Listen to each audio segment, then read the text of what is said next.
or stop saying that. And that leads me to Brock Purdy. The boss man was texting us very early this morning. I don't even know if the boss man sleeps anymore. Look. You're starting with Giants? He's probably not happy about that. But we need to get that off our chest. There's a lot going on there.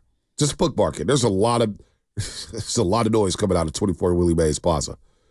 I like saying that, 24 You Willie do, Mays you Plaza. do, you It's do. just the 49, Eddie DeBarlow way. Bonte, like Superman, will have his suit in his Charger or whatever, the Tesla, whatever car you're driving, and he will spin into journalist mode the second. We are having a press conference today at 10:30. Bonte's gonna dun dun dun dun, pull off the sweatshirt and go right into journalism. He prefers Bruce Wayne over Clark Kent. I do. You know what? You're right. I do. I really do. He's got Alfred out there. Now, Alfred? How about him? Is that Anna? Anna's his Alfred?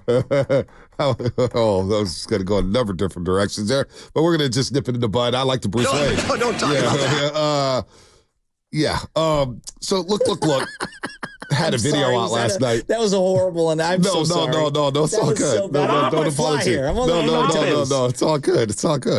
And I love you. She's asleep. Okay, Trust me, good. she's asleep. Baby has a snore right next to her. Look had a video out last night talking about Stafford and Purdy. And he sent us a text this morning, 5:05 a.m. And he texted us, it took Stafford 13 years to win a Super Bowl. 13! He was the first pick of the draft. Purdy was the last pick and has played one full season.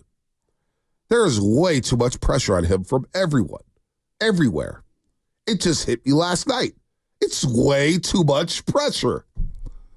Now, Matt's been in this market, I think, since 2017, if I'm not mistaken. 2017 winner. This is the way we roll with quarterbacks in San Francisco. This is the way life is in San Francisco. Did we all forget about Jimmy Garoppolo, the dialogue around him? Jimmy, what about Colin Kaepernick taking over for Alex Smith? Alex Smith. You want to talk about pressure? Cap, if you make one mistake, the Alex Brigade is coming after you. And they still came after him after losing the Super Bowl. Alex would have won that game. Yeah, but he wouldn't have got there. Yeah, he wouldn't have rallied from 17-0 against Atlanta. And he wouldn't have dropped 45 on Aaron Rodgers on a Saturday night. There's no chance. I'm afraid that it's going to have to be Jimmy Garoppolo that gets it done. Okay, so the Matt Stafford thing is interesting because I get where he's going. It takes time. But Matt that's Stafford Detroit. Yeah, but that's where I'm going at. See, when you're drafted by a team that goes 0-16, right? Let me just read his record with that team year after year after year: 2-8, 1-2. 10-6. Wow, what a great year with Megatron. 4-12, 7-9, 11-5, 7-9, 9-7, 9-7, 6-10. Where I'm going with this is that at no point did anyone even think Detroit was ever a playoff team, let alone a Super Bowl contender. At no point did they have 7 All-Pros on one side of the ball. Right. At no point. No point. So when you think about Purdy, and he had to, when you have a year like you did a season ago, franchise record for passing yards, 4 guys with 1,000 scrimmage yards, you're in the MVP running, you're a hot shot. You have all the commercials. Pressure, just wait for him to sign a new deal. This is nothing, folks. But also, what we've been waiting on, a lot of us, how does he do without a superstar? People want to see it. They want to see what you do without a premium player. Since Joe Montana, my entire life, we have, but the quarterback for the 49ers. Right. Steve Young. Yeah, but he's not Joe. Yeah, he can't get through the Cowboys.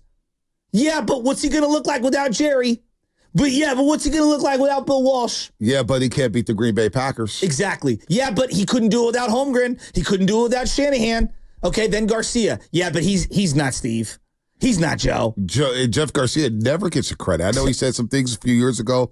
Was kind of out of pocket. As a player. But you know what? But as a player, Jeff Garcia played his ass off, man. I mean, they had some moment. They went to 2 playoff appearances. I believe he threw for 30 touchdowns one year, and I know 4,000 back-to-back years, Pro Bowls, back-to-back. Look, he was scrappy. That team was never the best team in the division. No, not even close. And then, obviously, Alex Smith, but he's got like 8 million coordinators. He'll never be even close to Jeff Garcia. It took Alex Smith for us to appreciate Jeff Garcia. And then, finally, Alex breaks through. But he's throwing to Brett Swain, right? There's always this but when it comes to the Niner quarterbacks, and there's always pressure. Like this thing about Purdy has established himself. And there are certain professions in life, Bonte, pressure is baked into the job. Let's just go sports real quick. That's quarterback job. That's quarterback. That's quarterbacks. You think Jalen Hurts is not getting pressure in Philadelphia right now? He signed a $200 million deal. We just played the sound of Joe DeCamera said they're going to revolutionize football. And it's going to be, you don't even know what's coming. They're ready to rent him out of town.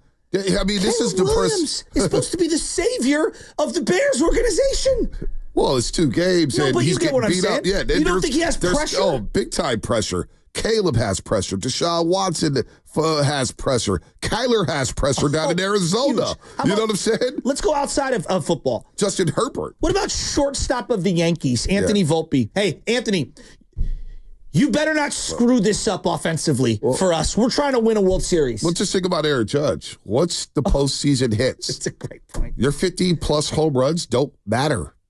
Your RBIs, your triple crown does not matter. You better win the World Series. Shohei Ohtani's about to go 50-50. And guess what?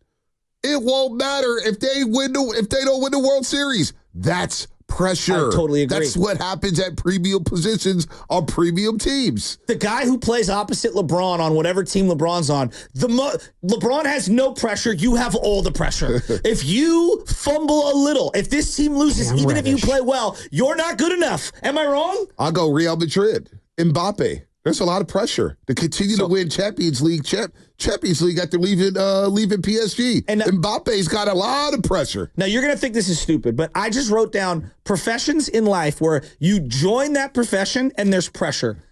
Police officer, right? There's pressure, right? And I know people have their feelings on police officer.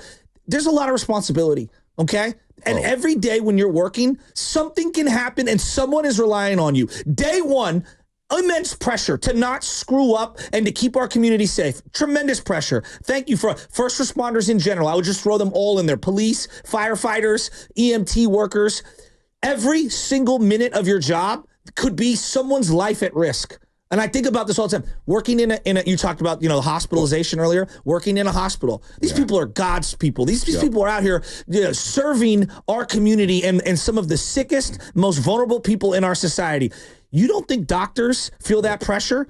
Absolutely. How about a lawyer? A lawyer takes that job and they know this person's life and their livelihood is in my hands, one way or the other. Well, I tell you what, as you're listening to 95.7 The Game, KGMZ, FM, and AC1 San Francisco, and Odyssey Sports Station, always live on the free Odyssey app, I'll just throw myself into this pool. There was a lot of pressure on me when I joined 95.7 The Game and pairing up with an absolute Hall of Famer in broadcasting. There's a lot of pressure to hold my own. There's a lot of pressure. There's a lot of people. There was people smirking, and I had a person tell me, it's like, boy, there's people who don't think you're going to last 2 weeks, man. It was a lot of pressure. Waiting for your downfall. Pressure. Television. I had to replace the guy. That's a great point. I had to follow him up. Guy's been excellent in television for over 30 years. Hey, you're going to host Warriors pre and post, follow up the guy who got you into business. What? That's pressure. That's a great point. There's pressure in all walks of life. There's pressure to perform every single day, 6 to 10. There's pressure to perform and get ratings. There's pressure on the boss man to keep the radio station afloat. There's pressure everywhere. But how much pressure? So you can't do anything. Pressure is a compliment, actually. If I'm Brock Purdy and I say, boy, there's all this pressure on me to perform at a high level, you know what? Fine. Because I think he embraces it. I actually think this young man embraces it, said, yeah, I was the last pick. I've been doubted. I damn near went through a whole entire draft without even being selected. I was already on the phone with teams thinking about, okay, I'm going to be an undrafted free agent. Maybe I go sign here, I'll sign here, I'll sign there.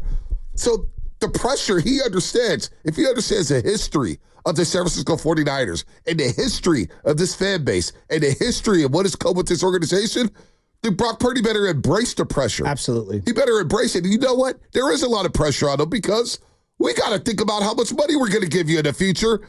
And now we got to play without Chris McCaffrey, Deebo Samuel, and we absolutely have to get back to the playoffs. My favorite is the Tony Soprano line of all the time. It's like, you don't know what it's like to be a number one, right? When he says that to Syl, he's sitting there and he's like, do you know how difficult it is for me to be number one? Everybody wants to be number one, but a number two doesn't realize how difficult it is to be a number one. Heavy is the crown, Bonte, and if you want to be the king and you want to get through the crucible and you want to pull the sword out of the stone, pressure is baked into the job. It's baked into it. So to your point, they say that we're putting too much pressure on Purdy. No, we're not. Like, that's part of being the quarterback. When you take up being the quarterback, you're going to get all of the heat when the team loses, and you're going to have to spread the praise around when your team wins. When I watch Cam Ward, and I'm going off a little here, but I'm watching Cam Ward, and he's getting a lot of credit for winning down in Miami. And this is a kid in college who's just tearing it up. He went to Washington State and transferred to the U. And I listen to him, and he goes, man, my offensive line's been protecting me, and they're doing such a great job. And I'm just listening to this guy give praise to everyone. I go, wow, this kid gets it. Like, I don't know if he's going to be a great football player in the NFL, but I know, like, when it comes to his demeanor and understanding the big picture, boy, like, there's a lot of pressure to win at the University of Miami. I know we don't think so, but, like, and this guy looks like he's prepared for it. Tom Brady. Do you think Tom Brady knew there was pressure replacing Drew Bledsoe? There's pressure everywhere. Absolutely. And going back to LeBron. I love this. But going back to LeBron and the pressure, you say there's always pressure on the guy who plays alongside LeBron. Well, LeBron's had the ultimate pressure from the day he was on Sports Illustrated, on the cover of Sports Illustrated as a high school player. Because when I saw that, when he was at St. Vincent St. Mary's, I thought of Felipe Lopez. Now, Spadonia love him, and I know who Felipe Lopez is. But he was a guy. He was a guy who attended St. John's, was from New York City. He was on the cover of Sports Illustrated, dunking. He was like in the air like Jordan over the New York skyline in Manhattan as the next best thing. It's like the coolest cover ever. And it didn't work out for him. There's a 30 for 30 on Felipe Lopez. He's doing a lot of charitable work in the Dominican Republic. And I talked to Mully about it. I was like, you remember? Because he obviously Mully went to St. John's and he knew all about it. That was pressure. It would have been easy for LeBron to succumb to that pressure. Oh, we got a break. Bye-bye. Well, what was that, Lovin? What? Let me end this on a good note. In the words of young San Quinn and young Guido, you're out there. Pressure makes diamonds. Let me cook. Don't worry about his hand, Bonte. Don't worry about that. You're like giving me all these hand signals, dude. It's like, did he give you the Trump meme where Trump saw the guy across the way? I'm gonna stop looking at you. I'm just looking at Spadoni. Yeah, look at me. Pressure makes diamonds, Spadoni. Or I'm gonna look at Dibs. Or I'm gonna look at the fat head of Shasky. Or I'm gonna look at the fat head of myself. It's like in Superman 3 when Richard Pryor was at that mill and Superman grabbed a thing of dirt and he squeezed it in his hand and he pulled out a diamond. There's too many Superman references this morning.